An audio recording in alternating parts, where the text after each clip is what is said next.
इस कहानी की शुरुआत होती है ब्रायन नाम के एक इन्वेंटर को दिखाते हुए जो कई सारे एक्सपेरिमेंट्स किया करता था। ब्रायन का घर पहाड़ों की एकदम ऊंचाई पर होता है जहाँ पर कोई नहीं आता जाता था, यानी कि वो प्लेस पूरी तरीके से एक आइसोलेटेड एरिया होती है जहाँ कोई नहीं आता जाता था। ब्रायन तो शुरुआत से ही एकदम अकेला रहता था, इसीलिए उसने टाइम पास के लिए काफी सारी रिसर्च करना स्टार्ट कर दिया। अपने सारे इन्वेंशंस में ब्रायन बहुत सारी चीजें बनाता है जो उसके डेली लाइफ में यूज हो सकती थी। वो तो जगह जगह पर जाकर कूड़ों में फेंकी गई चीजों को इकट्ठा करता और अपना दिमाग लगा के उनसे अच्छे अच्छे डिवाइसेस बनाता। जैसे कि ब्रायन ने बहुत ही ज्यादा मेहनत करके एक ट्राईसाइकिल को उड़ने वाली ट्राईसाइकिल में कन्वर्ट कर दिया होता है। उसने तो पीछे एक फैन लगा दी थी जिसके प्रोपेलर्स घूम रहे होते हैं। साथ ही साथ ट्राईसाइकिल के टॉप पर ब्रायन ने एक घड़ी भी लगा दी थी जिससे कि कोई भी अपना सर ऊंचा करके टाइम देख सके। अब ब्रायन उड़ने वाली ट्राईसाइकिल को बनाने के बाद उसे अच्छे से टेस्ट कर रहा होता है कि ये काम भी करेगी कि नहीं। लेकिन अफसोस की बात यह होती है कि ब्रायन अपने उड़ने वाली ट्राईसाइकिल को अभी तक कंप्लीट ही नहीं कर पाया था। उस उड़ने वाली ट्राईसाइकिल के टेस्टिंग के दौरान तो उसमें पूरी तरीके से आग लग चुकी थी,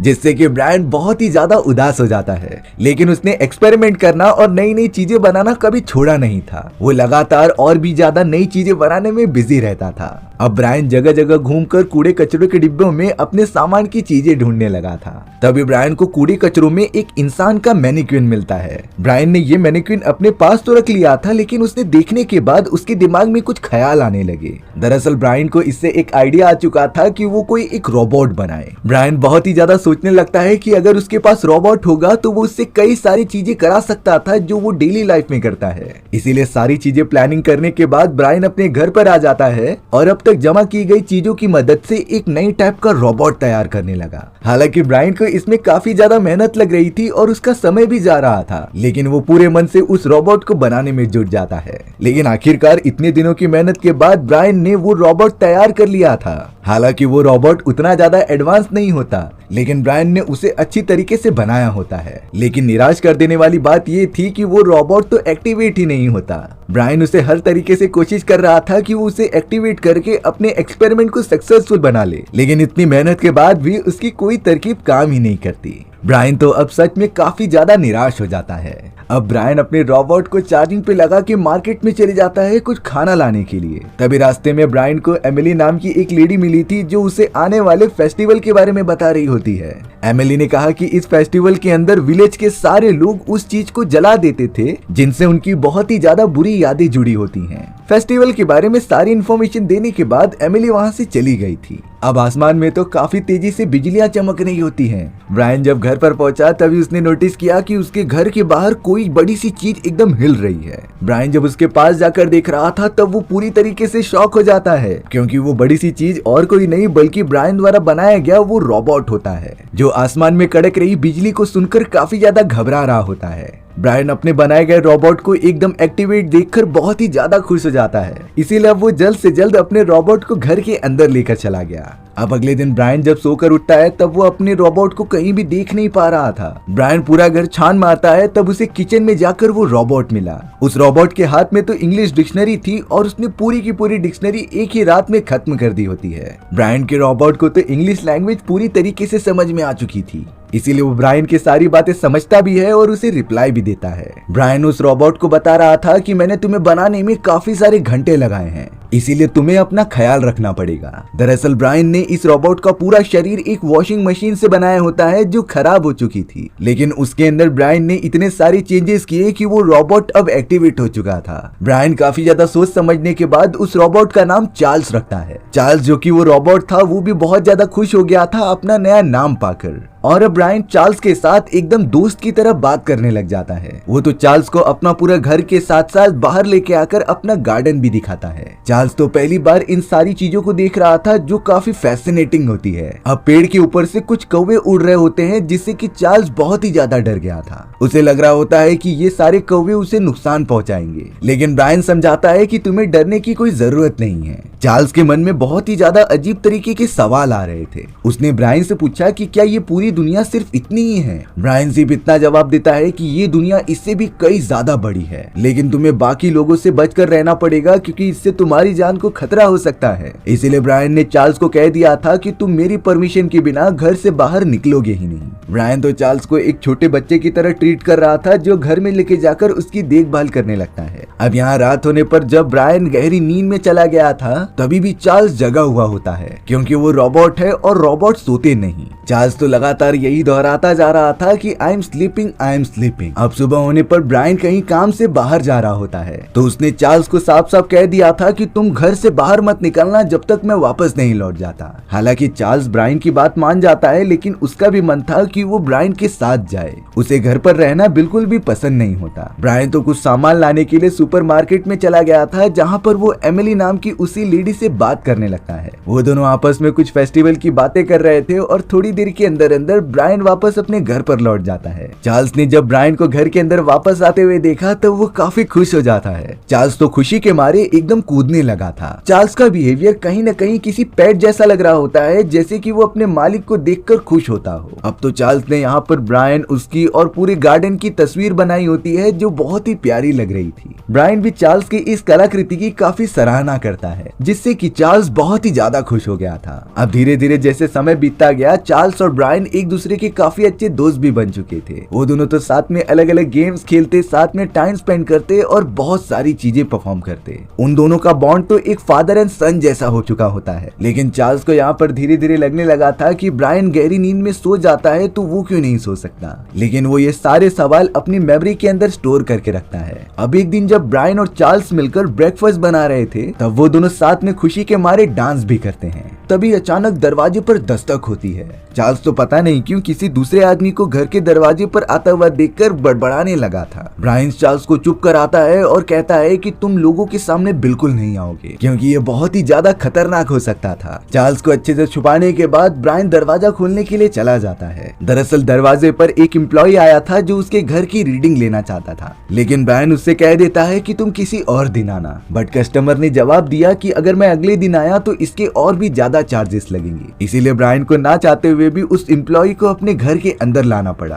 अच्छी बात ये होती है कि चार्ल्स ने खुद को एक कोने के अंदर छुपा कर रख लिया था। वो एम्प्लॉय तो अच्छी तरीके से घर की रीडिंग ले रहा होता है, लेकिन तभी एम्प्लॉय की नजर चार्ल्स पर पड़ गई थी। ब्रायन उसे समझाता है कि ये एक खराब वॉशिंग मशीन है जो समय समय पर बचती रहती है। इसीलिए वो एम्प्लॉय अपनी सारी रीडिंग्स लेकर वहाँ से तुरंत ही चला गया था। ब्रायन और चार्ल्स काफी ज्यादा खुश होते हैं कि वो दोनों पकड़े नहीं गए। इस बात का तो वो दोनों सेलिब्रेशन मना रहे थे। ब्रायन तो चार्ल्स को हमेशा अपने बागीचे में लेके जाकर उसके साथ मस्ती किया करता।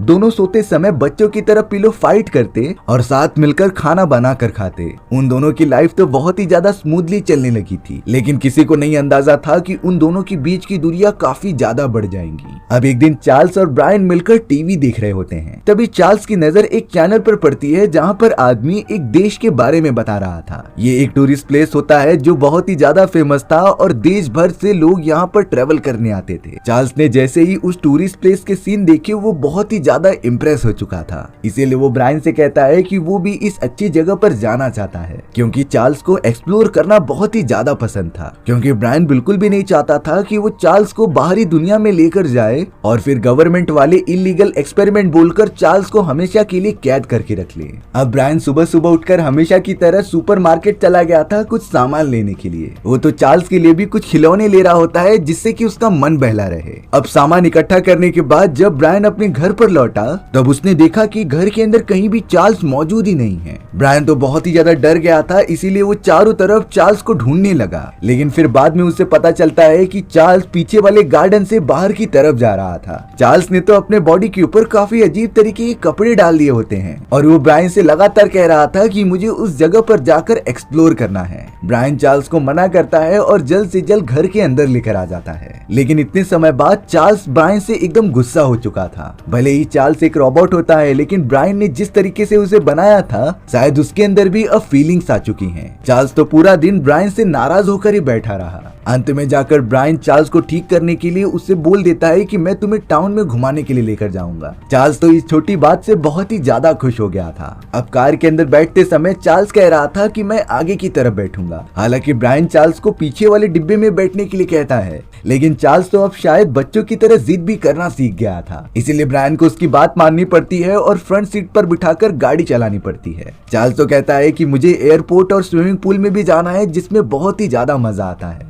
ब्रायन बहुत ही ज्यादा गरीब था और उसके पास ज्यादा पैसे नहीं थे, इसीलिए वो ब्रायन को झूठ मूठ का कह देता है कि ये सारी चीजें यहाँ मिलती ही नहीं। अब अपने टाउन में आने के बाद ब्रायन चार्ल्स को कार में ही बैठे रहने के लिए कहता है, जिससे कि वो बाहर जाके कुछ सामान लेकर आ जाए। लेकिन उसी वक्त कार के पास एमिली आ जाती है, जो चार्ल्स से बातें करने लगी थी। चार्ल्स भी एमिली से काफी अच्छी तरीके से बातें करता है और ये कहता है कि मैं ब्रायन का दोस्त हूँ। ब्रायन भी जब थोड़ी देर बाद वहाँ पहुंचा तब उसने नोटिस किया कि एमिली को चार्ल्स के बारे में पता चल चुका है। इसीलिए ब्रायन ने एमिली को समझाते हुए कहा कि चार्ल्स के बारे में और किसी को पता नहीं चलना चाहिए। एमिली ब्रायन की बातों से एग्री कर जाती है और अब वो दोनों चार्ल्स को लेकर एक नदी के किनारे आ चुके थे, जहाँ से काफी अच्छा नजारा दिख रहा होता है। चार्ल्स तो बड़े मजे से सारी चीजें एंजॉय कर रहा था। यहाँ हमें पता चला कि ब्रायन और एमिली एक दूसरे को काफी ज्यादा पसंद करते थे, इसीलिए एक साथ मिलकर टाइम गुजारना उन्हें काफी ज्यादा अच्छा लगता। ब्रायन ने तो एमिली को कह दिया था कि क्या तुम मेरे साथ किसी और दिन घूमने चलोगी। एमिली तो खुशी खुशी ब्रायन के इस ऑफर के लिए हाँ कर देती है।